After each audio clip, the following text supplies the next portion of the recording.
Hello and welcome to the Daily Millwall for Friday, the 6th of June 2025. In today's Millwall news, we're going to start off with this. And I believe it's a trio of pieces about Alex Neil. Obviously, he told you the other day that he's extended his contract. Is it new and improved? It's certainly an extension.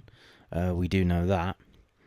And these are all coming from, of course, the Southern News, because the South London Press does not exist anymore. For shame. It is hopefully a statement of my intention to be here for the longer term, Alex Neil, and why he decided to sign a new contract with Millwall. Alex Neil said his decision to sign a new contract with Millwall was a statement of my intention to be here for the longer term. As first reported by News at 10, Neil signed a new contract with Millwall on Wednesday, June the 4th, that will keep him at the club for the foreseeable future, only just over 5 months after he was first appointed Lions boss on December the 30th.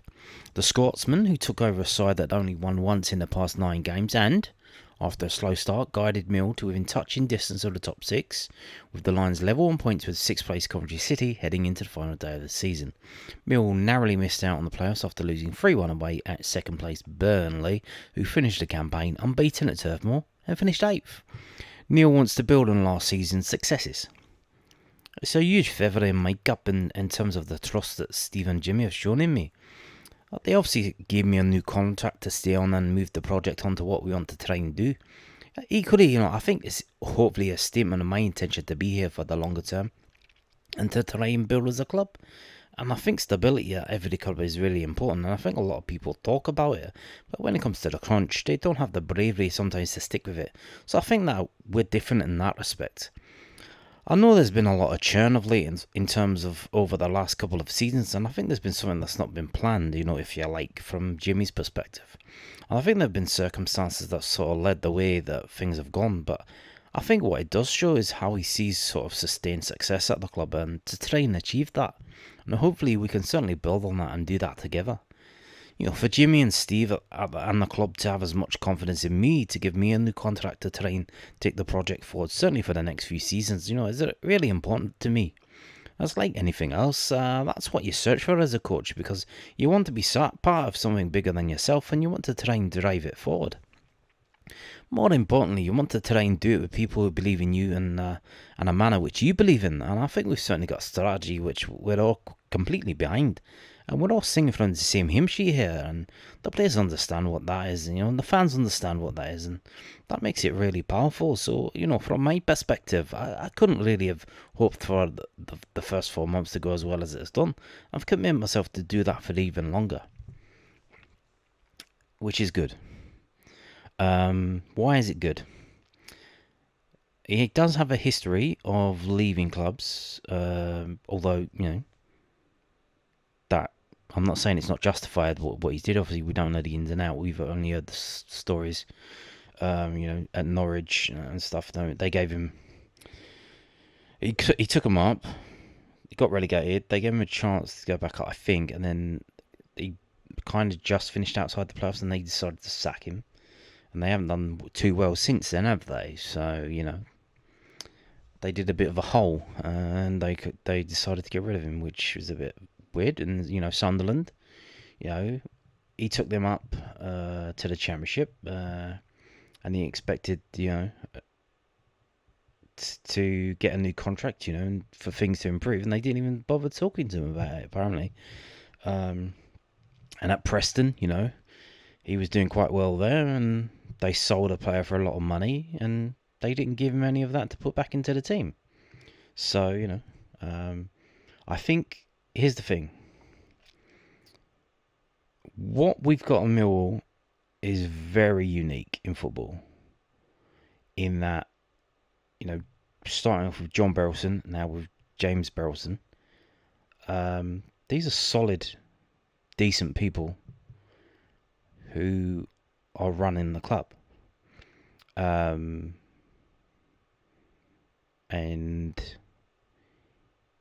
they're doing things properly. And they treat people properly. They do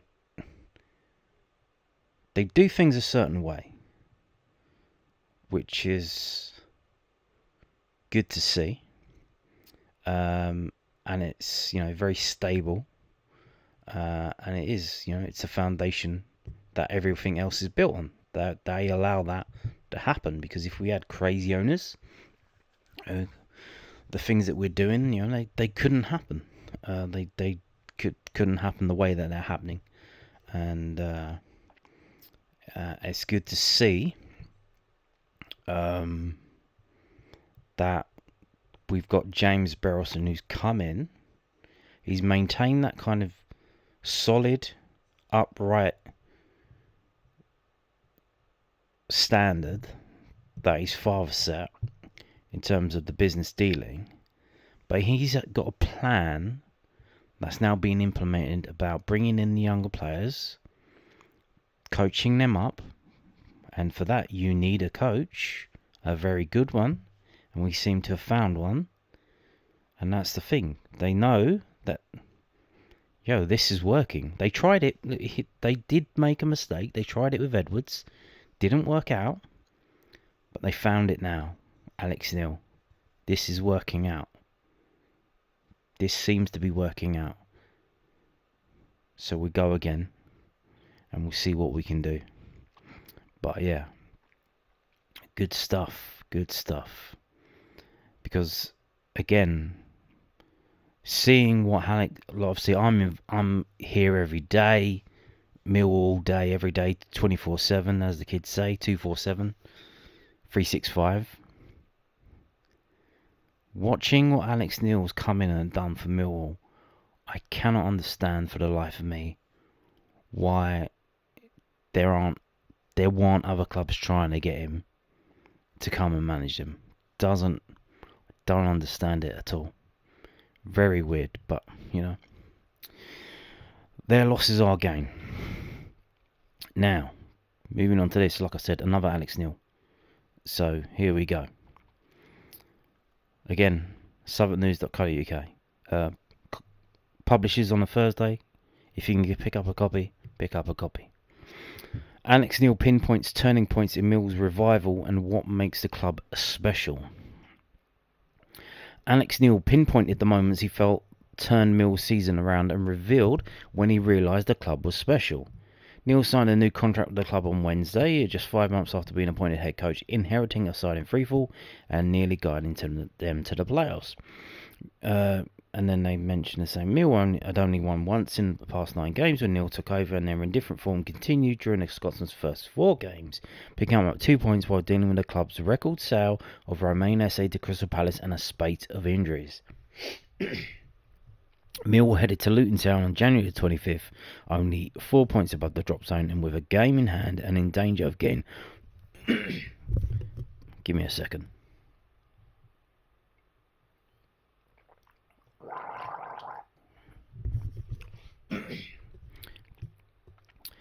Only 4 points above the drop zone and with a game in hand and in danger of getting dragged into a relegation dogfight. Instead, Neil's side reeled off 3 consecutive victories against the Hatters, Portsmouth and Queen's Park Rangers. Neil pointed to those wins as a turning point in their season.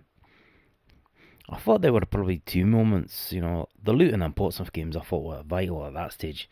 I think that was just a change to the shift of momentum, shall we say, at that point. We were keeping towards the bottom end of the table and would only won 1 in 9 when I first came in. So at that point, if it continues in that vein, you're not going to end up in a good situation, are you? So Preston are probably a good example of that. Preston were playing safe mid-table with about 8 games to go, and then because they struggled to pick up points, on the last day they nearly went down.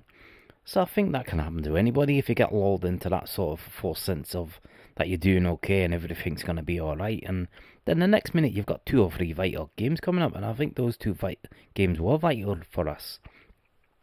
Millwall started to look towards the top of the table, and a run of 8 wins in 12 games had the Lions level on points with 6th place Coventry City heading into the final day of the season, where defeat at 2nd place Burnley meant they missed out on the playoffs by just 2 points. That run included a 1-0 win at automatic promotion challengers Sheffield United on April the 8th, a moment Neil said gave him real belief that his side could contend for the top 6.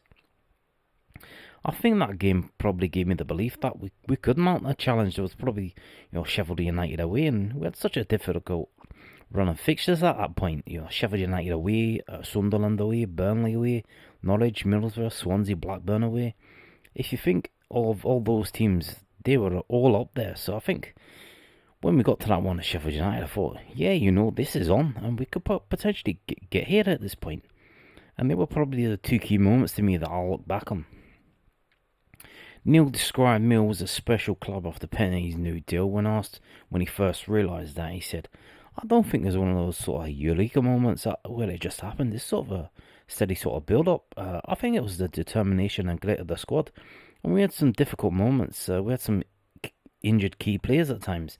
And we had some really important games over the Christmas period just after that came in and towards the end of January. We went to Luton, we went to Portsmouth, and those were the key moments. And I thought the camaraderie and, you know, the togetherness and the drive and the determination of the players was vital. And I think the backing of the supporters as well, you know, during some of those away games when we really needed points, they were some of the best moments. And certainly by the end of the season, you know, we started to replicate that at home as well. And we won 5 games on the bounce at home, which is an incredible record. And I just think it's starting to really take off. From my perspective and the team's perspective, the only frustrating thing is the season was coming to an end because we felt like we were just getting good at that point. Yeah, I mean, this is the thing though, and I've been banging on about this all the time. If you got to win games, and you think, well, yeah, obviously you win games, but I mean, as opposed to drawing them. Drawing, I've said this before, you get 2 games, you win one, you lose one, what do you get? You get 3 points.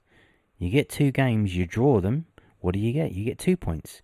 You get less points. But, hey, we've lost the game, everyone's unhappy, we lost the game. Oh no, it's so bad. The bigger picture is, you've got 1 extra point, as opposed to 2 draws. You got to win games, even if you lose one every now and then. You got to try and win games. You got to try and turn draws into wins, and you got to try and turn losses into draws. You know, and don't play for draws. Play to win the game. You play to win the game. So there you go. Now moving on to this, the third and final part of the Alex Neil trilogy today from the Southern News. Though to be fair, they weren't all from today. Obviously, I didn't do a video yesterday. Wasn't much going on. We're not here just to make up the numbers. Mill boss reveals message to players ahead of pre-season. Well, that doesn't start until the 26th, so it's a fair old while. 20 days to go? 21 days to go. 21 days to go. Alex Neil insisted Mill will not just here to make up the numbers, and he has set his sights on competing for promotion after the Lions narrowly missed out on the playoffs last month. The Scotsman presided over a remarkable revival after being appointed Lions boss on December the 30th, taking a team that was in danger of being dragged into a relegation scrap and led them into the thick of the playoff fight. Neil's side headed into the final day of the season level on points with 6th place Coventry City, but just fell short of the top 6 after losing 3-1 away. Yeah, obviously they keep repeating it, but it's in different stories, and they don't expect some wally on the internet to read them out one after the other. Neil credited these players for the turnaround and revealed the message he gave them in the Turf Moor dressing room. My overriding emotion at the end of the season, I said to the players, was pride in terms of what they delivered, in terms of how much they put their bodies on the line and what it meant to them. And being part of something that's bigger than yourself is what football is all about. But for that to be the case, you know, everybody needs to be selfless. You need to put the team first, even if at times it doesn't suit your own narrative and it's not sort of purely beneficial for your own purpose. So that's a hard thing to achieve when you've got 25 sort of red-blooded males that want to be part of every single facet of everything that's going on. But I feel that's what the players did for each other, and that's what they did for me, and that's what they did for the fans, and that's what they did for the club. So that's a great starting platform for us. Then, you know, we don't rest on our laurels. We're not here to make up the numbers and be, we're a wee bit unfortunate. Our plan and our hope is to try and take that next step and be a team that's going to try and compete to try and get out of this division. we're not going to be doing it by outspending our opponents. We're going to be doing it by gradually building. And I think if you do that way, it gives you more longevity, because it's easy to fling a bit of money at it and get there. But if the foundations are built on sand, then it doesn't last particularly long. Indeed. And we'll get onto foundations and building at the end of the video. An update on the training ground, the new one. But yeah, he's right. But obviously, was it Mr. Fairbrother? And as mentioned, that the aim, the aim is to be ready to be promoted for the Premier League by 2030. So I don't know if they mean 29-30 season or the 2030-31 season. And you think, well, that's a long way away. Well, no, it's literally 4 seasons away. 4 years away. It's not that long. So you do wonder if they've given, if Alex Neil's the man for that, if they've given him a 5-year contract or what. I don't know, but I think, we might be getting there a bit earlier than that if Alex Neil keeps doing what he's doing, and the club keep doing what they're doing with, Steve Gallen and signing and selling players and getting money in and building that back into the squad. It might be before 2030, so yeah, keep an eye on that. Now, moving on to this from millfc.co.uk, the club's official website. Some thing on the internet, games, computer games, video games as they were known. Mihailo Ivanovic named EA Sports FC EFL Young Player of the Month for April. And this was announced today in June. Okay. I guess maybe they waited because obviously the players probably immediately went on a holiday. Because obviously some of them are involved in what do you call it? International stuff. So yeah, the Serbian striker scored 5 times in 6 matches across the month, including braces against Portsmouth and Norwich at the Den. Upon receiving the award, Mihailo said, "I am very happy to earn this award. I've had so much help from my teammates and the coach, Alex Neil. He has helped me a lot to adapt to the Championship, and I think he was the main reason I've been able to adapt." Speaking on Mihailo's achievement, head coach Alex Neil said, "It's really pleasing to see Mihailo recognised with this award. It's the training on top of what's been a fairly successful first season for him in English football. It's easy to forget how young he is, given the form he's shown in front of goal. He's only 20 years old, by the way. Away from his family in a new league and in a new country, but the way he's adapted and shown a desire to constantly improve his game has been great to see. Scoring 5 goals at such a crucial stage this season was massive for us. And as part of a huge team effort, helped us fight for a top 6 spot up until the final day. And it's great to see him rewarded for that form, by the way." Yeah. Absolutely fantastic. And, hopefully he's just getting started. We'll see him come back next season and let's go and win the league. Yeah. Here's the thing. Why can't we win the league? And you're probably all listing off a load of reasons and you're talking yourself out of it. I'm not saying that we're going to win the league, that it's guaranteed, that we should or we deserve it, but why can't we win the league? Like what? Other teams are better than us. Oh, okay. If Leicester City can win the Premier League, we can win the Championship. Almost certainly. It is not impossible for us to win the league. Exactly. Now, I'm going to move on to the transfers, but this isn't the end of the video. Normally I'll do this at the end of the video, but I'm talking about the new training ground at West Kingsdown at the end of the video. So I just wanted to show you this now. Oh yeah, by the way, old Big Ange has been sacked by Spurs. Right, so what we got?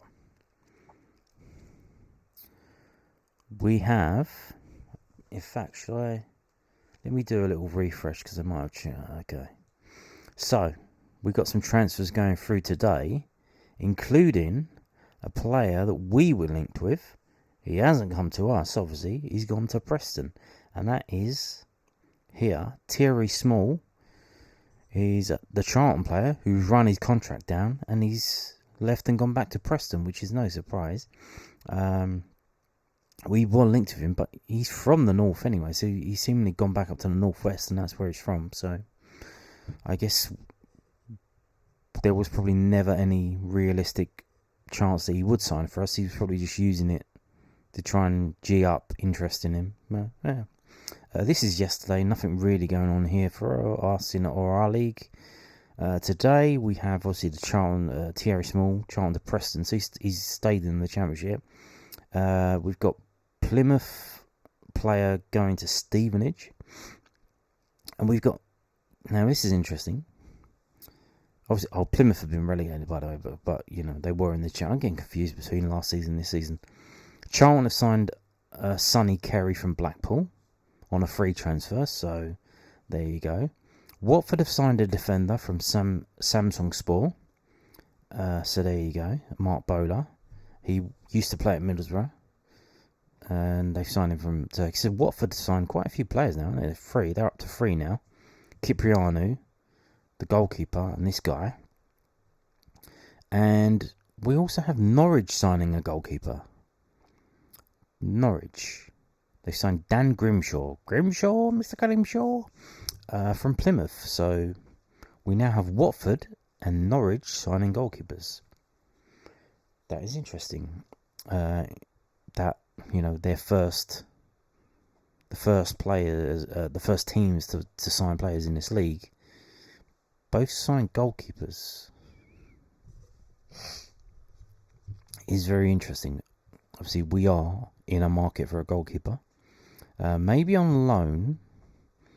Although, again, if you're going to loan a goalkeeper, you would imagine you would loan him from the Premier League. And, you know, they don't like loaning their goalkeepers, really, do they? Because they generally just loan out younger players who they want to get time. Young goalkeepers aren't very good. And young goalkeepers certainly, you know, not really. I would imagine probably good enough to start for us in the Championship if we are generally trying to do well in the league next season. So we'll see about that. Now, before I talk about the new training ground at West Kingsdown and the latest updates, I want to show you this story, which is tangentially related to Millwall Football Club. You may have seen this in the news. You may have not. Here we go. This is from Talksport.com, but it's all over the place because it's such a big story. Let me just click on that to get rid of that. That's annoying. So, if you didn't know, Crystal Palace will not be allowed to compete in the UEFA Cup next season, or the Europa League as it's called. Yes, and that's because one of their major shareholders also owns shares in another team that is also in the Europa League, and that is not allowed. You are not allowed to do that. That is not how it works. So here we go. News of UEFA's rejection was first reported by The Guardian as Palace scramble for options to ensure they can take part in the lucrative competition. But per the UEFA rules, the changes at ownership level must have taken place before March the 1st for the following season. That date is very interesting. Remember that date, March the 1st. Palace have subsequently missed the deadline by several months. So unless we get a situation like the Liverpool thing, where you remember Liverpool won the Champions League and then the next season they didn't qualify for it, and then the rules had to be changed because they just moaned so much that they had to change the rules. And now we have the situation where basically any teams that win the cups get back in the cups, and we've had the situation where they've now got, you know, the Europa League winners going to the Champions League, which is how, you know, Spurs are now in the Champions League. So, The Eagles' position in the Europa League is placed on the cloud of uncertainty due to Textor as Palace's largest shareholder and also the majority owner of French club Lyon, who will also take part in the competition next season. Now, there is no prospect for Palace to drop into the Conference League either, given Blitzer is among the ownership group at Danish club Brøndby. So the two of their owners own shares in other clubs that are competing in other European competitions. According to UEFA rules, no individual is permitted to simultaneously be involved in any capacity for more than one club participating in UEFA club competition. And this is, but then you would imagine, well, hang on, don't other clubs do that? Yeah, but Man City and Man United use blind trusts, which you are allowed to do. But again, the changes needed to be made by March the 1st. And Palace didn't do that. They didn't do it because they didn't realise or understand or even possibly contemplate that they would ever, in their dreams, be playing in Europe next season. And again, you can see, Man City owned, the Man City owners also own Girona, and the Man United guy, he also owns Nice. So, and the Nottingham Forest owner, he did the same thing, because he's got Olympiacos as well. So there you go. But Forest faded away and finished 7th, which ensured qualification. So he did it in advance because he thought they might be qualifying for the Champions League, which Olympiacos are in. But Forest dropped down the league and they're in the Conference League, so there's no problem. Like, they're allowed to play in different Conference League, Champions League, Europa League, different competitions. They can't play in the same competition. So, with the Europa League draw set to place on June the 17th, so literally, what's that, 11 days' time, Lyon are not under threat of being booted out of the Europa League, as UEFA's rules stipulate the club ranked higher in their respective domestic league receives the entry. So obviously Lyon got into the Europa League on their league position, whereas Palace did it by winning the cup. So there you go. The French side finished 6th in League One, while Palace ended the Premier League campaign in 12th. So there is nothing they can do. There is nothing they can do. There is nothing they can do. They will not be playing in Europe, which means that Millwall Football Club is the only South London club to have played in the European competition, and that will still stand next season. Bosh. Ha. So, do you remember that date I asked you to remember? March the 1st. Isn't it? This is very interesting in terms of the cosmic rules of life, of karma, of kismet, of fate. What happened on March the 1st when they should have sorted all this out by? Would you look at that? Would you look at that? It was this. It was this. This, the day, the famous incident. Liam Roberts accidentally, not on purpose, accidentally, put his studs in Mateta's head. Jean-Philippe Mateta. And all of the fallout from that, where their chairman ran down the stairs at half-time, went onto the pitch and demanded to be on the BBC Live, where he slaughtered Millwall goalkeeper Liam Roberts and ended up getting, all of the spurgy Palace fans sending all kind of death threats to Liam Roberts and Millwall Football Club on the social media. And not only that, to his family as well. Well, there you fucking go. What goes around comes around. Get fucked, fucking rats. So there you go. Now, we're going to talk about West Kingsdown. Why? Why not? Oh, shit. Okay. Can I do this again? I think it's timed out. Hopefully it hasn't all timed out. Let's try this again. See if it loads up without me having to do a lot of that. Okay, here we go. Oh no, I've got to fucking type it all in again. No, don't worry, we'll do it live. We're doing it live, everyone. We're doing it live. So, what am I showing you? I'm showing you Sevenoaks District Council planning page, and I'm showing you this. There's been an update. There has been an update. This here, land east of Westfield Cottages, Falcon Road, West Kingsdown, Kent, TN15 6AY. This is Mill's new training ground. We have some movement. Finally. But again, not proper movement, just paperwork movement. This one's reset as well. No. Right. So we got this. So what is this?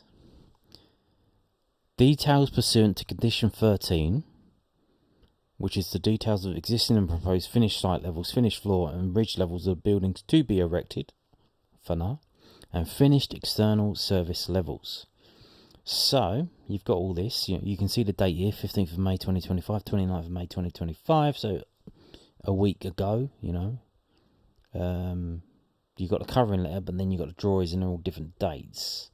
So that's interesting. So this goes back to Mill's original, planning application. They have conditions that they need to do, and they're meeting those conditions, bit by bit by bit, which is interesting because all the doom mongers, said, oh, it's fallen through. It's not going to happen now. Oh, they're gonna have to sell the land. All these people who didn't really know anything, but they're just speculating because, Mill bought back the freehold to Calmont Road. But yeah, they had to because it was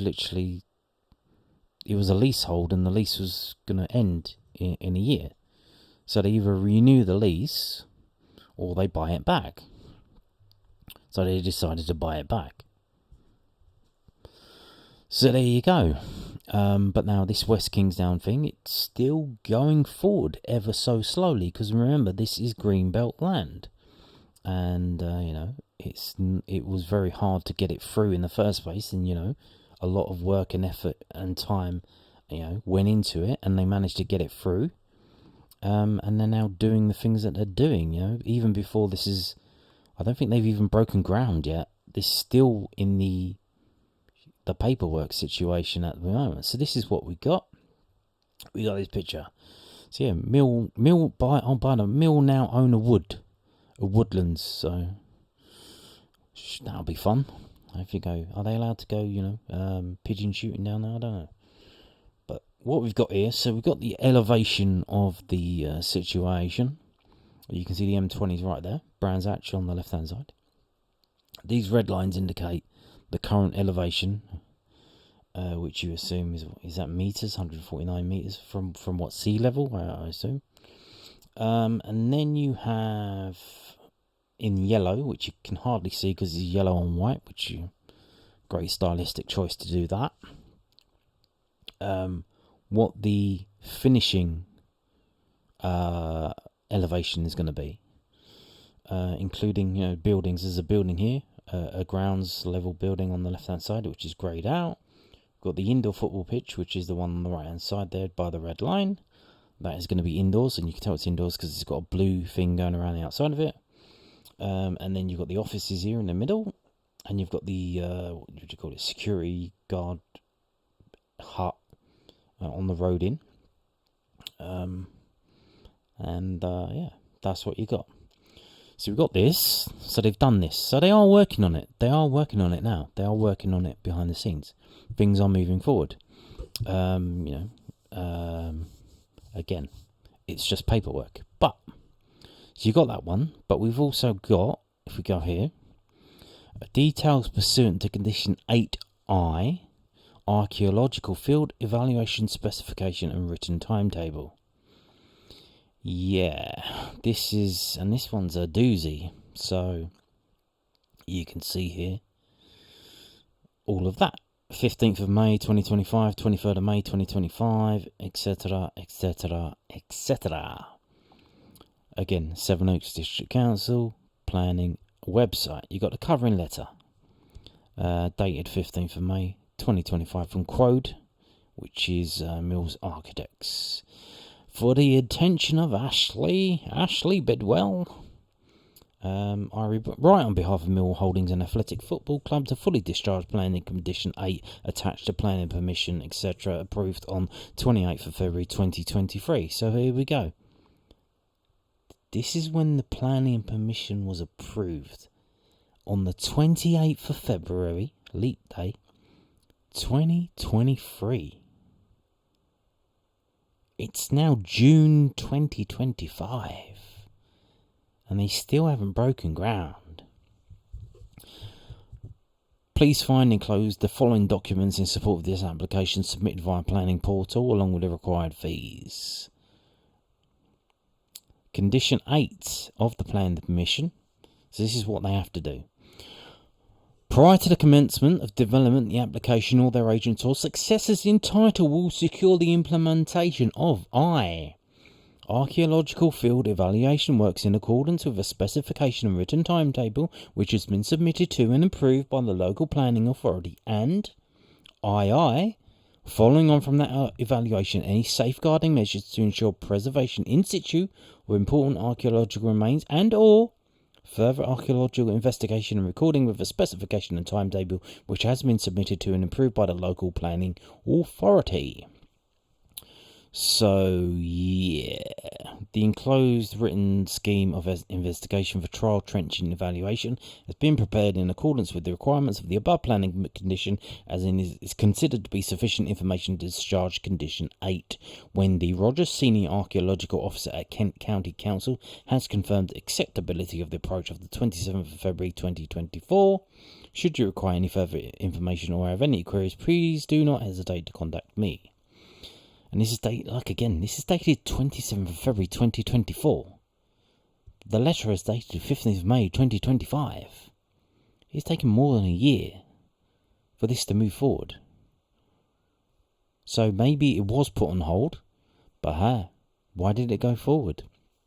Is it something to do with Romain Esse and some money from Crystal Palace? Indeed, maybe it is. Maybe it was that. So we have this email, which is part of the planning documents. It's backwards, so we have to go down to the bottom and then go back up. It's one of those ones where they just keep replying to each other. So, first up we got this. And again, look, see when this is dated, right? January the 23rd, 2024. 9:38, 6 a.m. And why not? Have a cup of coffee, write off an email. Why not? Hi Wendy, hope all is well with you. I've been asked by Millwall FC to assist the delivery of this project in relation to the archaeological condition and provide a specification, capitalised for some reason, to that end. I attached a decision notice, the DBA that went with the application, the current draft plan of the new pitches, academy building, roads, attenuation, etc., etc. There is some terracing required for some of the pitches. That's interesting. That is interesting. Have they changed it? Terracing. Are they gonna put the ability for fans to come to the game? Because they said they wouldn't do that. I guess technically, friends and family of the children, that would be included, so they could go there and then instead of like what they do at Calman Road, they just stand around the outside. So I guess they want the ability for them to sit there, I guess. I am aware that you had provided advice on geophysics previously, and to that end, the client has asked me to set that up and to undertake this week. WSI from magnitude attached. Geophysics, as always, will be a useful starting point from which we can discuss the next steps with regard to the required specification. I should have draft results early next week. I am available to discuss the proposals on my mobile if that's easiest. Regards, Rob Maysfield. BSc, Bronze Swimming Certificate, MA, FSA, MCLFA. Good for you. So, DBA and WSI. What the fuck's that? What's that then? Well, here we go. This is what a WSI is. And this is from, funnily enough, I just found this on the internet. From the website of the group of that guy that I just read you's email. He works for them. And this is, rpsgroup.com. A written scheme of investigation is an important planning document usually required by planning authorities as part of a pre-application process or as part of an archaeological planning condition. The WSI outlines the proposed archaeological works required to satisfy a particular planning condition. A WSI may be required on all manner of development sites, in particular those which may hold a known archaeological or historic interest or a potential for archaeological remains. In addition, if a site contains a building of historic interest, a recording exercise may be required prior to demolition of or alterations to that building. The methodology that is required to satisfy an archaeological planning condition must be agreed with a local planning authority or their archaeological advisor, which is Wendy. Hello, Wendy. After which a WSI can be produced accordingly to provide a framework for archaeological works. So that's what that is. And you can pause all this if and read. I'm not reading all this stuff. I'm not reading all this. And it says a WSI can take 5 to 10 working days, but we've been waiting over a year. But, right, so that's what a WSI is. Now, what's a DBA then? What is a DBA? Well, here we go again.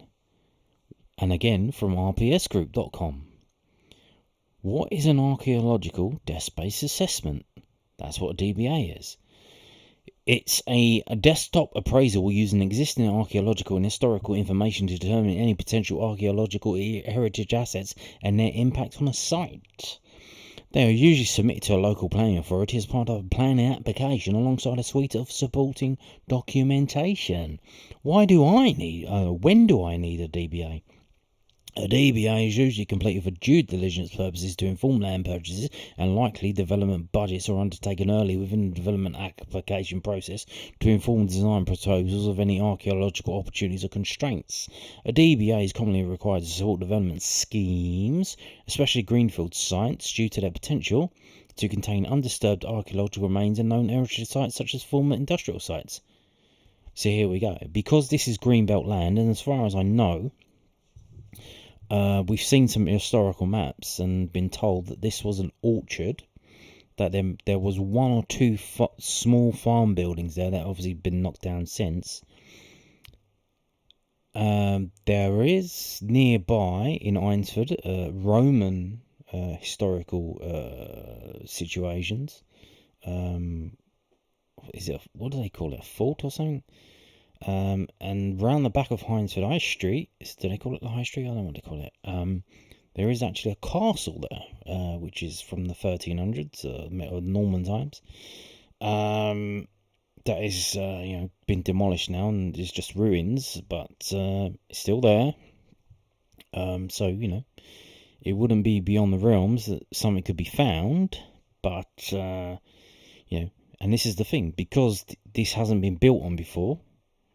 They have to take it seriously because there might be something under there you don't know because you haven't built on there before.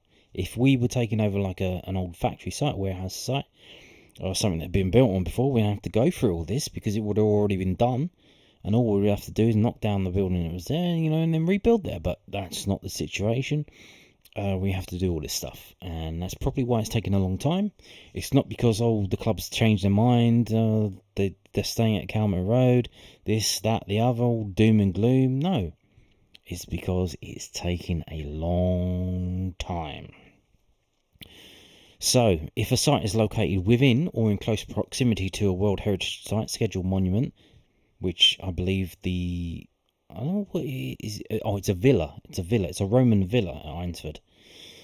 Scheduled monument, registered battlefield. Oh God forbid we find a battlefield there. Oof, man. Protected wreck site, archaeological priority, or a similar locally defined area of archaeological potential, then it is very likely that a DBA will be required due to high possibility of archaeological remains being present.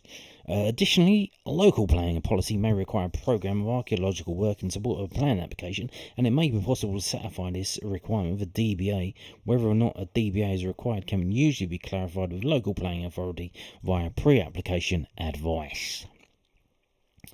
And here you go. Again, if you want to read this, pause it and read it. I'm not going to be doing that. So there you go. Again, it says it takes 10 to 15 days, but we've been waiting a year. Right, so that's what that is. Now let's get back to the email. Right, because we've got replies to read. Right, where we go. So, dear Rob, this is 23rd of January 10:16. So when's that? It's literally an hour later, or less than an hour later. So, quick and prompt reply from Wendy. Thank you, Wendy. Thank you for this notification, Rob. I welcome the proposal for a geophysical survey. I do have concerns over this site, as noted in my comments to the LPA. I know SDC, Sevenoaks District Council, have not put in my recommendation a separate condition of post X work, but all should be covered in the AR5 condition 8. Many thanks, Wendy. So there's Wendy there. Geophysical survey. Do you remember that Channel 4 program called Time Team? Do you remember that? That was an archaeological, probably the most famous archaeological program on the television.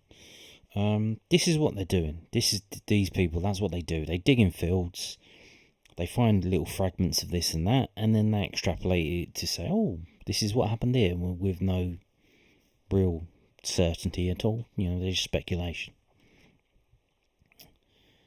Right, so we've got the reply. When's that? So that's the 23rd of January, 26th of January. We got Rob replying to this. Hi, Wendy. Please see attached preliminary geophysical survey plot. Oh, he's done the geological. 3 days later, he's done it. The geophysical survey plan, along with the cut and fill earthwork strategy. In advance of their report, Magnitude, so this is a different company that were involved, have commented so far that there is very little showing apart from a relict field boundaries shown on the TIVE OS maps. I can see a couple of some possible linears on differing alignments, which may be earlier, but there is nothing of obvious interest showing in the southern half of the site, which has the least background noise. So, from what I remember from watching Time Team, and by the way, you can watch, I think you can still see episodes of Time Team reruns on YouTube. They put whole episodes out there. So, what the geophys does, you run it over the ground, it bings, it bings electrical signals or sonar down, they bounce back up. If someone has disturbed the ground underneath, it will pick it up. So if there's been a building there, if there's been a grave dug, if there's been anything that's been built there, it changes it, and they know, oh, this is somebody's done something here, and they can tell that without just by running like a thing that looks like a lawnmower over the top of the grass. They ain't got to dig nothing. They just do this thing with like electrics, and it comes back, and they can tell. Magnitude note a lot of obvious disturbance in the northern area. This could be partially made ground or tree holes containing ferrous material from the plantations that are illustrated in the DBA. Larger trees in the north. Yeah, like I said, it used to be an orchard, apple orchard, before, I think. And then I read somewhere, I think it was in a video, something to do with apples weren't making any money and then they just got rid of it or something. In terms of the cut and fill, about half of the site will be raised, blue on the attached, and half cut. My view, taking into account the poor geophysics results, is that the fairest way to treat the site for trenching would be to apply a lower level of trenching to the fill than the cut areas, such as say 1 or 2% to fill and 4% for cut. For extra if needed in the field. The potentially archaeological geophysical survey anomalies will be tested, of course. Are you happy with that strategy? ? So what he's saying there, in terms of half of the site will be raised and half cut. So the site isn't completely even. Now there may be some, like I said, they can tell if something's been done there, but normally you'll get that, I believe it was the Darrant Valley. So it could go all the way back to, the flooding from when the last time it flooded. What was it? The Ice Age. So it could go all the way back to that. But if someone's dug there since then, they can tell with the geophysical. Because it's not even, obviously, what they used to do back in the day is they would have, rubbish piles that they would cover with soil. And that was how they would, get rid of their rubbish. Or they would dig a hole and just fill it with shit. And they cover that in. And there's your rubbish, literally like landfill. We do it today. We do it on a larger scale. They did it in a lot smaller scale. But again, there is no indication that anybody lived here. Nobody really lived here. It was, there was like a farmhouse, not a farmhouse, just like a farm shed, not a house. Right, so then we got a reply. So what we got? We got 26th of January, and then we got the 29th of January, 3:18. So 3 days later, Wendy comes back and says, "Dear Rob, thank you for this update and the initial copy of the geophysical survey results. I also note your proposed strategy for trial trenching. Although I understand the reasoning behind this approach, I suggest at this stage that an objective and widespread trial trench investigation is needed covering 5% of the whole site. This is to ensure mitigation for archaeology is appropriately informed by both proposed impact and by the archaeology. Let's try that again.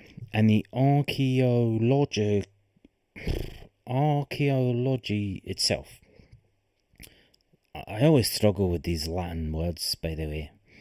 "So using geophysical survey results would be good as well as any data from the DBA, such as the location of an historic farm complex." It was a shed. It was literally one shed. Complex, really? Come on.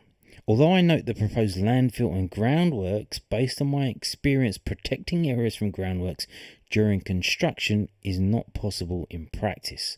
Once a site is signed off from archaeological fieldwork, the construction teams consider all the site is available for storage, site compounds, vehicle movements, temporary car parks, etc.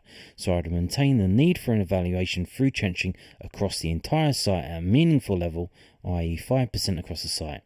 Happy to discuss any of the above further and look forward to seeing the geophysical survey report." So again, a little bit of tension creeping in here now.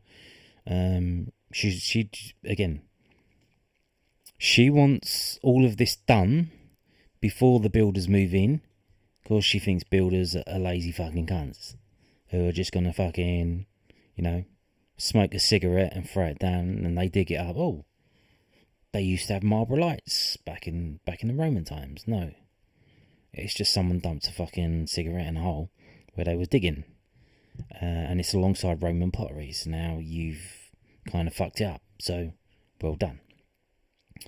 We got another reply, right? "Dear Wendy," this is from Rob on February the 26th, 2024. So this is over a year old now. "Please find attached the required WSI and also the geophysics report. If you can check them, hopefully pre-approve the WSI. I'll ask for it to be formally submitted. And there is a chance we may then be able to start on site in early April once the archaeological contractor is appointed." So they were aiming for April. It's now June. So was he talking about April 2024 or April 2025? What's going on here? I don't know. Right, so here we go. What we got? So February 2024, a day later, 27th February, from Wendy. This is Wendy to Rob. "Dear Rob, thank you for the geophysical report and for the draft evaluation WSI, which, as we know, written scheme of investigation, basically what you're going to do, on the Millwall FC training ground, West Kingsdown. The geophysical report is fine, nothing dramatic revealed in this. So again, the geophysical, they did it. It just, there's nothing, screaming out, this is a Roman villa, this is a burial ground, this is a battlefield. That's just normal shit. Thank you for the evaluation WSI. The trench layout is pretty comprehensive and I am happy with the layout. I do have a few comments on the WSI text. I am not so keen in this particular case of having the paragraph 7.28 to 7.31. Setting out further detailed mitigation if required. If these paragraphs are established within the agreed WSI, this will set a precedent for strip, map and sample rather than any consideration for preservation in situ or any other forms of detailed mitigation. I would prefer, at this early stage, for there to be an option for preservation in situ of important archaeological remains located as part of the evaluation. Condition 8 on the planning consent requires stage 2 of consideration of safeguarding measures to ensure preservation in situ of important archaeological remains. So are you able to remove paragraph 7.28 to 7.31? Oh dear, here we go. Also, are you able to ensure the title of the site and documents include the whole site address, including the road name and parish, and are you able to remove the word overarching? This is not needed for this case as the WSI needs to only address part of condition 8. That's okay. That's a bit nitpicking, isn't it? Is that normal? I don't know if that's normal. She wants him to remove the word overarching. The WSI for evaluation trial trenching, once amended, would address condition 8. So basically she's saying, listen up, Rob, listen. Get rid of this stuff and you'll meet the conditions and then we can go forward. Okay, capiche? So then, okay. Yeah, that was the last thing. So what we have now, so we've got that. I told you about that. We've actually got the report here. This is it. It's 60 fucking pages. I've had a skim through it. And they fucked up the postcode because that's not the postcode. It's not ME159PS. It's TN155AY. I just told you that. So, well done, guys. Well done, Rob. Well done, Gate. How much you getting paid for that? You got all those BSc, MSc, WFC. Can't even get the postcode right. No wonder it's taking a fucking long time. You type the postcode into your sat-nav and you fucking end up miles from where you need to be. Probably lose half a day every time you're trying to go there. So this is it. 60 pages. Here we go. Again. Now this is dated March 2024. Remember, they were trying to get down there in April. So again, this has just been published. Is this all late? Is this already happened? Did they just fuck up and not post it on the website? Because they've just posted it now, maybe a year late. There was some reports that some people had been seen at the training ground doing stuff, but I'm not sure if they've been doing this, because this is a lot of stuff, what they're doing. So here we go. Again, the dates here.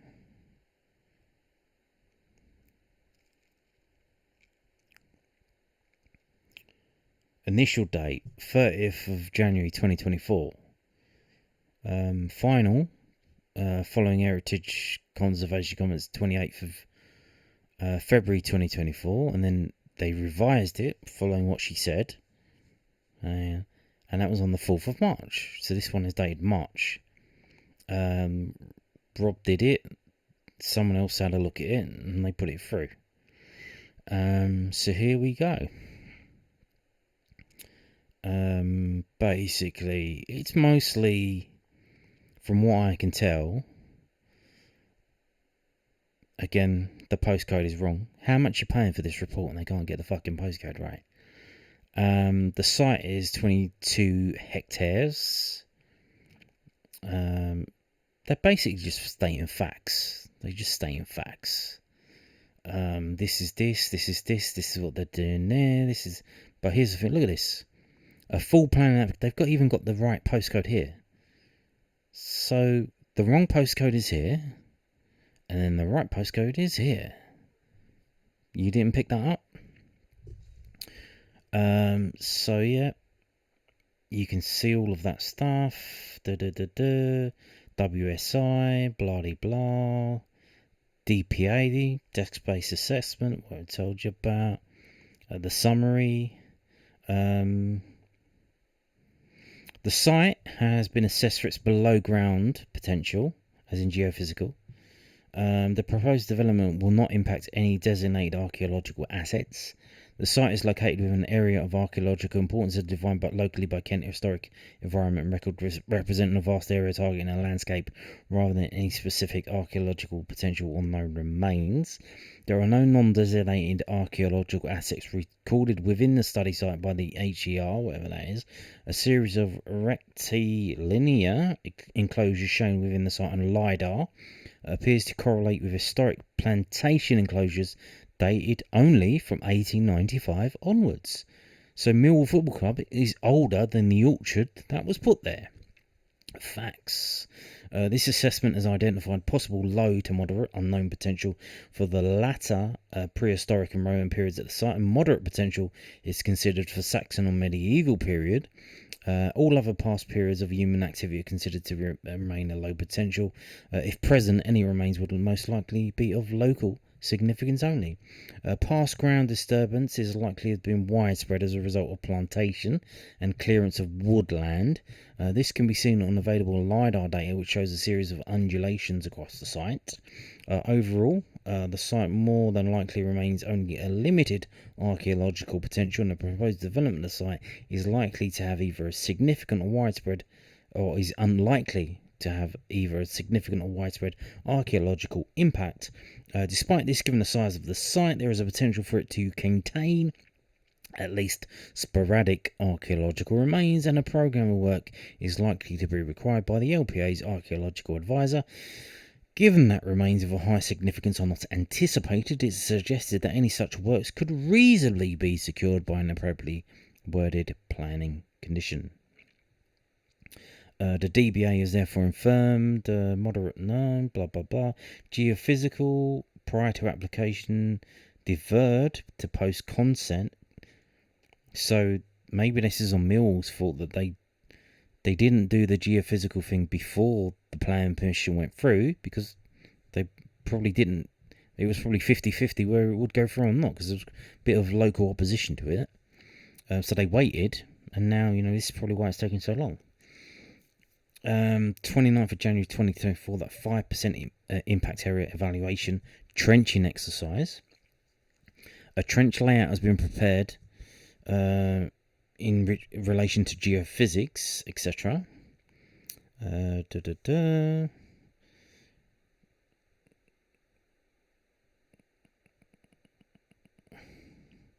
Talking about mitigation. So what they meant by mitigation. So here's the thing. This is the worst case scenario is that they find something important. They find something big.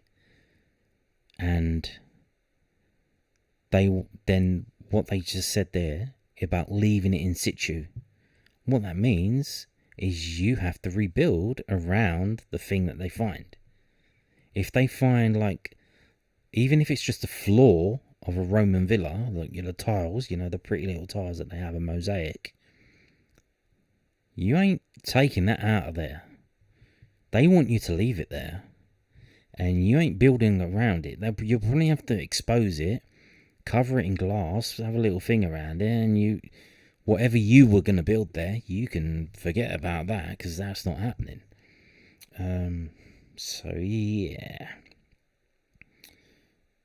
And then they just start going through, this regulation, this paragraph, 201 states, la la la la la.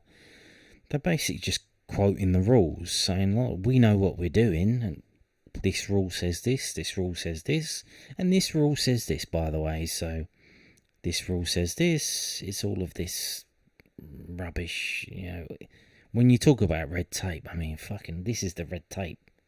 This is it. And no wonder it's taken so long. 2023, we got the planning permission in February, and we're now in June 2025, and they haven't done a fucking thing. They haven't done, like, in terms of building the training ground and getting it delivered. All of it's just this background paperwork stuff. The solid... Oh, here we go, geology. I know you all love a bit of geology, don't you? Geology on the Daily Millwall. The solid geology of the site is provided by the British Geological Survey as undifferentiated chalk formation deposits. Yeah, this is overlain by superficial deposits known as clay with flint formation. So yeah, what you got is you got chalk formations, which is the North Downs and the South Downs, all of that stuff, and then the water that came rushing in brought in with it, a load of clay and flint that got stuck in between, in the valleys between, the chalk formations. And then, all the mud and stuff and grasses started growing and stuff like that. Whilst no site-specific borehole data is currently available, nearby boreholes along the course of the M20 to the immediate east of the site confirm this geology.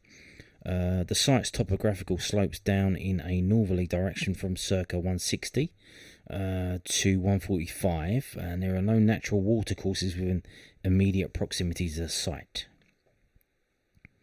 And that would be a problem as well, because the way things moved in history is that water would bring things there, flooding, boats coming along, all of that shit. So recent archaeological work in the area, and this is how they define which is which: Paleolithic, late glacial, Mesolithic, Neolithic, which is early Bronze Age, Middle to late Bronze Age, Iron Age, Roman transition, historic, Roman, 43 AD, from when the geezer Julius Caesar came over, to the 410, when they decided to pull out and go back to defend Rome from the barbarians, the Vandals and the Goths and the Visigoths. And you got the Saxon period from 410 to 1066. Medieval, it's called medieval, not called Norman, called medieval, from 1066 to the middle of the 16th century, and then post-medieval from 1550 onwards. And interestingly, I love this, they say BC and AD. None of this BCE shit, it's BC, before Christo. Why not? So yeah, recent archaeological work in the area. There's no previous fieldwork events within the site itself. Those events shown within the study are generally focused on St Edmund's Church to the southwest, comprising a variety of watching brief programmes and historic building recording. An area of excavation at Crowhurst Farm to the south is recorded from 1977, although no other details are given. So they did something at the farm and they don't know, didn't find anything? Then why mention it? The 2022 DBA found no evidence for Paleolithic activity in the nearby area. A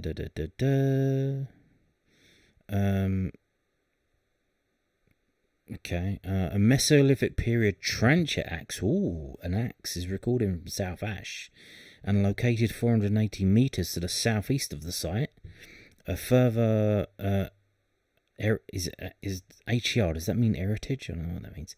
Monument record notes a further 2 transit axes, also from South Ash at the same location.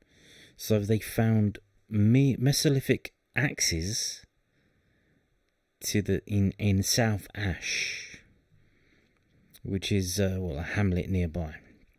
There are no archaeological features or finds dated to the later prehistoric periods, with 1 kilometre of the study site on the Kent heritage.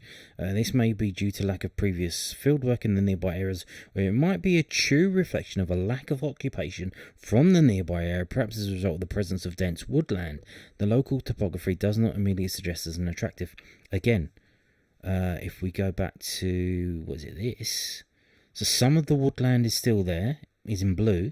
And what they're saying, that all of this in red used to be woodland too. Now that's interesting, because I don't know if you know this, like Little Red Riding Hood and all of that. You don't go into the woodland. You stay away from the woodlands. You leave the woodlands alone. There were, creatures that could fuck you up in the woodlands. You didn't go there. So if that's the case, they're saying, because this was woodland, there's not going to be any human activity or anything to find in the woodland because everyone was shit scared of the woods. Because remember, this was before electricity. And you don't really want to have fires in woodlands because you burn the fucking woods down, wouldn't you? Now, Roman. The only find of Roman date from the study area comprises a 3rd century coin recorded from the area to the northeast of the study site. The nearest Roman road comprises Watling Street between London and Canterbury, circa 9 kilometres to the north. Okay, they don't mention the Roman villa, which is in Eynsford, which isn't that far. I would say that's probably less than 9 kilometres to the west. Anglo-Saxon and medieval. The Domesday Survey of 1086 did not record a taxable manor at West Kingsdown, so they didn't have 2 pennies to rub together. So that meant there was nothing there. If the taxman don't know about it, then there's nothing there. With the nearest relevant estates to the north at Forcombe, to the west at Maplescombe, and to the east at Ash, where they found those axes. And this is still up on Open Domesday Online 2022. The earthworks of a small manorial site and associated fields are recorded near to St Edmund's Church. Again, back in the day, the church was the big business. They made a lot of money, they did a lot of stuff. They were the business. The church itself is suggested to have originated in the Saxon period with later alterations. A medieval hall house is recorded 430 metres to the south of the site, again, closer to the church, which was later subject to 19th century alterations, is now Grade 2 listed. So that might be the house that's underneath. If we go back, we might see it here. This house here, Kingsdown House, or the Istana. It might be that. Where are we going? A coin find spot of a 13th century date is recorded from the area to the northeast of the site, with a 40, so that's probably when they were building the M20, with a 3rd to 14th century coin also recorded in this area. So 13th century means 1200s and 14th is 1300s. The site would have likely been located within the lands associated with the manorial site at Kingsdown to the southwest during the Saxon and medieval periods. It is likely that the site would have been utilised potentially for agriculture or pasture. Now, post-medieval and modern. This includes inhumation burials identified at Kingsdown Church, as well as a number of scattered farmsteads and the Brands Hatch racing circuit to the northwest. During the latter post-medieval modern periods, our understanding of settlement, land use and utilization of the landscape is enhanced by cartographic and documentary sources, which can give additional detail to data contained within the HER. A full map regression exercise is provided by the DBA. Overall, historic mapping suggests that the site was utilised for agriculture in the 18th and 19th centuries before being turned over for extensive plantation woodland in the late 19th century. This plantation has since been entirely cleared and the site is now used for agriculture. So again, it used to be fields, pasture, agriculture. Now, whether that was ploughing the field, planting seed, or whether that was for the pasture of sheep and cows, we don't know. But then, like I said, they plantation woodland an orchard, because what else grows on trees? Like, exactly. And that is now all gone. So they planted it literally 1895, and I think by the Second World War it was gone. So it didn't last that long at all. And you think how long it takes for trees to grow? What a waste, It took them about 10 years for the trees to grow from saplings to full size, and then another 30 years and they were gone.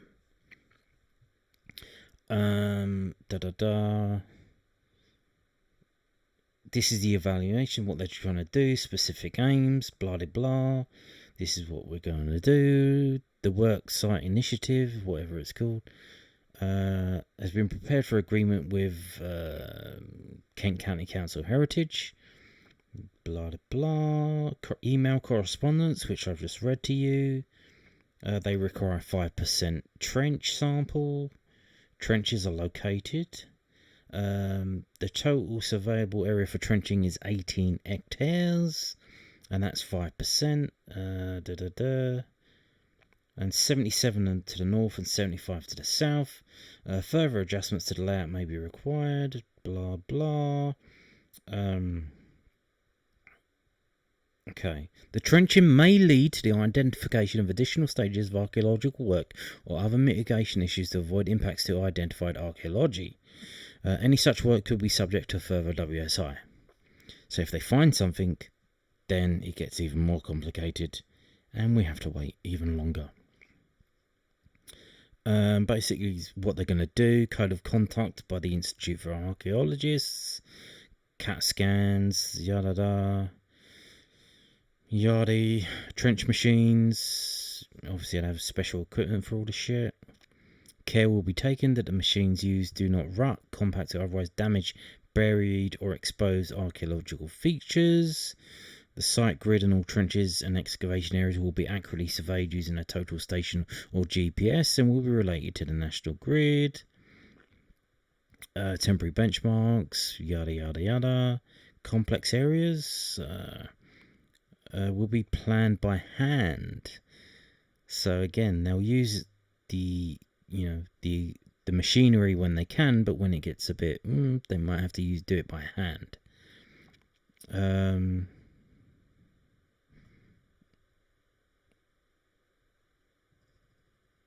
All trenches, features and deposits will be photographed using a digital camera.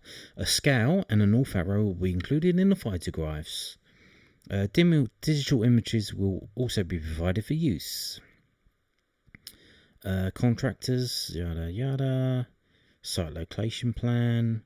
All finds will be bagged and labelled with their... So this is the thing that she was talking about. This is the thing that she was complaining about. Can we get that up again? Where was that? Where was that?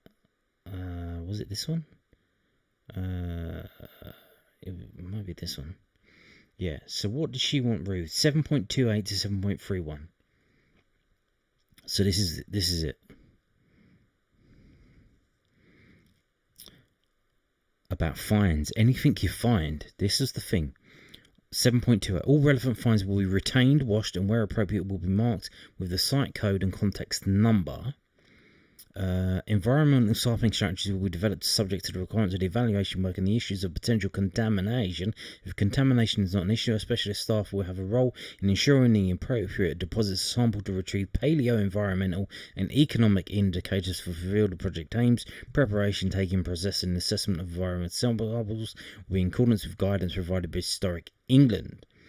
Blah blah blah. And this is what they're going to do if they do find something. Sampling strategy and methodology for both evaluation will be based on the following. Subject to health and safety considerations, because, you got to follow the health and safety. Basically what they're going to do, labelled, etc., sample numbers.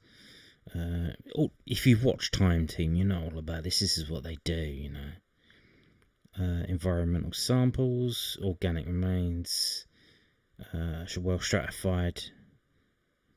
Bulk samples, bulk samples may be taken, subsamples, recovery of small animal bones, bird bones, large mollusks, because what they used to do, they found this quite a lot, is they would have seashells, because they would eat seafood, or river oysters if they were close to the river.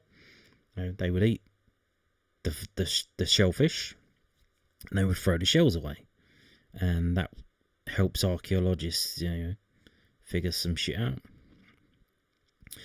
Undisturbed Cubina tin. Oh, what's that? I don't know what that is. Column samples of sediments will be taken from micromorphology of buried soils where these are likely to shed light on the environmental development in the area. So was there a river running through here? Was there a lake? Was there something happening here? I don't know. It's not there now, but was there? Interesting.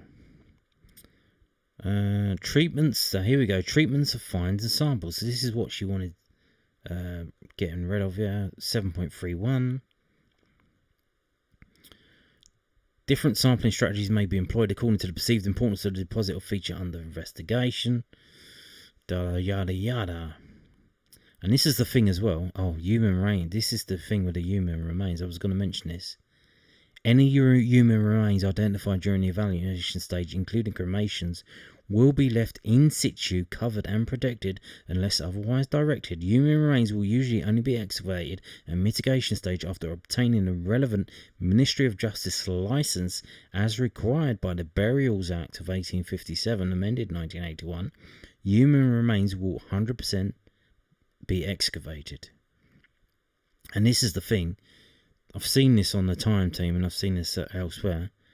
When they find the human remains, even though it's clearly and obviously about a fucking 200 years old, they have to bring the police in, or a coroner or someone. They have to come in and they have to look at it, and someone who is an official agent of the state has to says, yes, this is not a recent murder.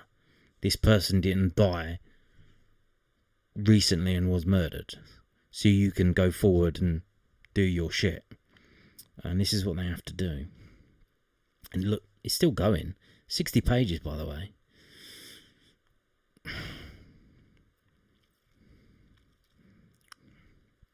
It's still going. You can, if you want to check this out, go to pa.sevenoaks.gov.uk, and like I said, search for, I think the easiest way is to search for TN156AY. TN156AY. Post fieldwork methodology. It will be completed within 6 weeks of the completion of the works. 6 weeks of the works. The works of the works. 6 weeks. Okay.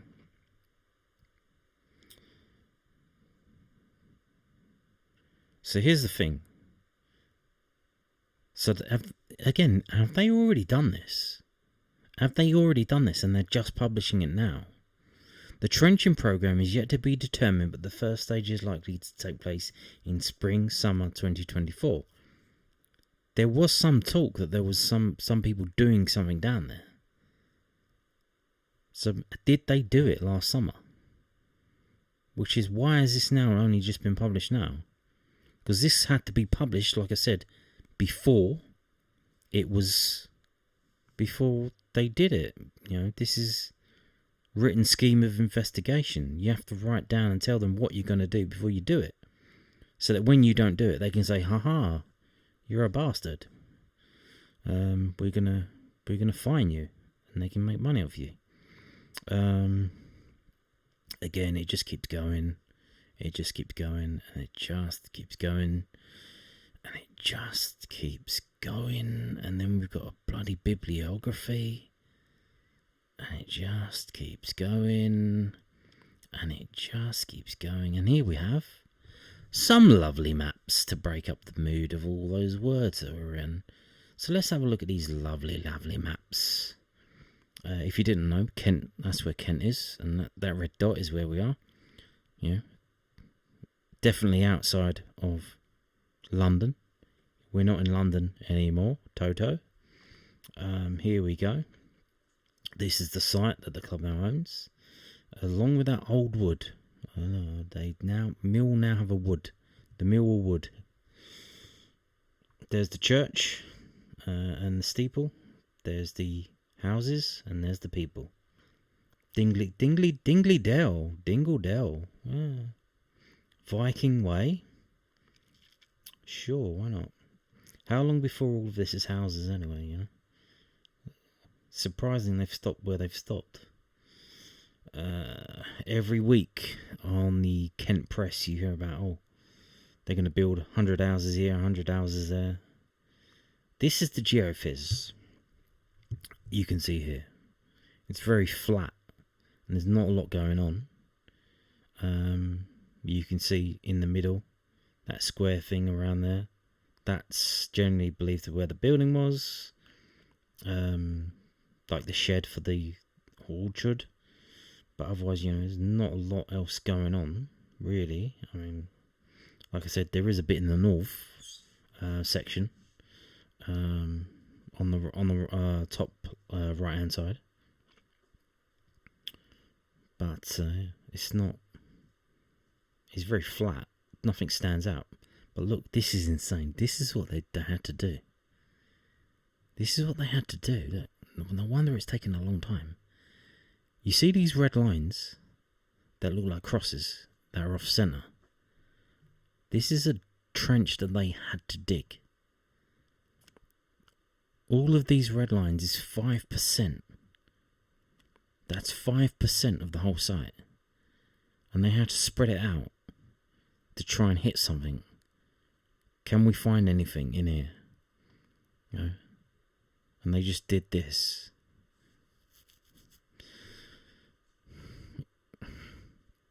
You can see proposed elevation trenches, of available evaluation area, overhead power line, a 30-metre exclusion zone from the power line. Apparently there's a power line down there. I don't know about that. But, wouldn't it be funny if, all of the bodies were buried under that power line and we couldn't touch them? And they only found out later. No, it wouldn't, because they only have to stop digging. This is it overlaid on, what they're going to do. So, the worst case scenario is they find something important in the middle where they're going to build the offices or stuff like that, and then they have to rearrange everything because they can't build over it. That would be an absolute nightmare. But yeah, there you go. And there it is again. This is what every one of these red lines is a trench that they have to dig, or they've already dug. This is supposed to happen last summer.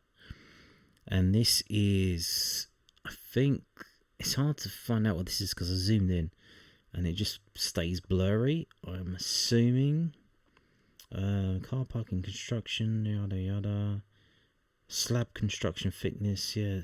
So the things that they found, they assume that it's just, they know what it is because it's not that old. It's from 1895. But you can see the disturbance is down the middle where the power line is. So you assume, well, that was caused when they built the power line, digging for that, stuff like that. Again, there's a thing here which is, close to the road, and there's this here as well. So, it's nothing crazy, not really. And this is it on top of the old Ordnance Survey map that they have from, does it say where that's from? 1841. Again, interesting that they don't have a map older than that, because this is, the orchard was built in 1895. So you've got the map from before then. And then we go down. Great. Sweet. And then we go down. This is what they want to build. This is the future. This is the plan. And look, you see all of these green circles? These are trees that Mill are going to be planting. They're going to be planting so many trees. So many trees. And these dark green ones are ones that already exist. But these lighter green ones are trees that they're going to plant. It's going to be so much. It's so insane. Everything's, laid out. That's where the bin's going to be. That's where there's going to be a bench. That's where there's going to be a cycle stand. It's all planned out and organised. Look, this is dated June 2022. And it's June 2025. And not one piece of this has gone forward to being built. Because we're still fucking around with the paperwork and the red tape. So yeah. There you go. This is the future. West Kingsdown, Mill training ground. Why not? So yeah. And here for some reason they've got this at the bottom. This is what just rules about the Kent County Council rules about what they have to do, and they've stuck that at the bottom. Again, look at all the rules that are in place. A machine excavation of trial trenches will be undertaken by a mechanical excavator using a flat-bedded bucket. No mechanical excavators, earthworking or other vehicles will travel within any excavated trench until it has been signed off by the county archaeologist or specific agreements in relation to enable restripping. So what does that mean? So once they dig the trench, you can't then use the machine inside the trench, because then there might be something in there that you might be disturbing. And this is all red tape.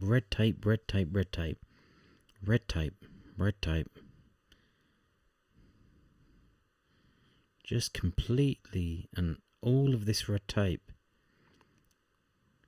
in case they find a coin, an axe.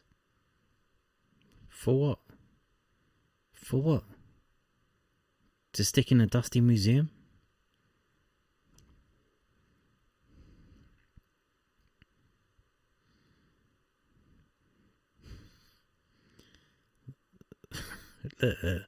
All the rules that they have. Look, where good conditions for the preservation of bone have been identified, all large bones will be collected by hand, and sieving of bulk samples up to 100 litres will be undertaken as appropriate. This is all of Kent County Council rules about digging up and doing archaeology. This is all their rules. And it's still good. Look, we're still going down. We're still going down. We're still going down. This is all the rules. This is, what was that? Yep.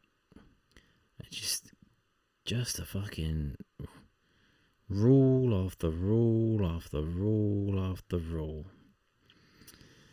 And there you go. Fucking hell, an hour 31. So yeah, I just wanted to show you that because, it's June. Not a lot going on, but obviously we haven't signed anyone yet, despite the transfer window being open for 6 days now. Again, I don't think we're going to be signing anyone in this first transfer window. We may be losing one or two, but that would be a shame, but you never know. But, it hasn't started to build. They haven't started to build, not because they've changed their mind, not because it's too expensive, not because this or that or whatever the doom mongers will come up with. It's all of this red tape, all of this stuff that needs to be done, all of these hoops that you have to jump through, and this is with planning permission.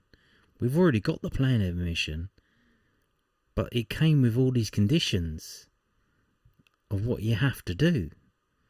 And we're working our way through these conditions.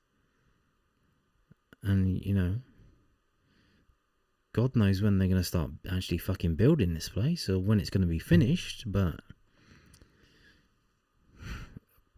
man. And on that note, thank you for watching and goodbye.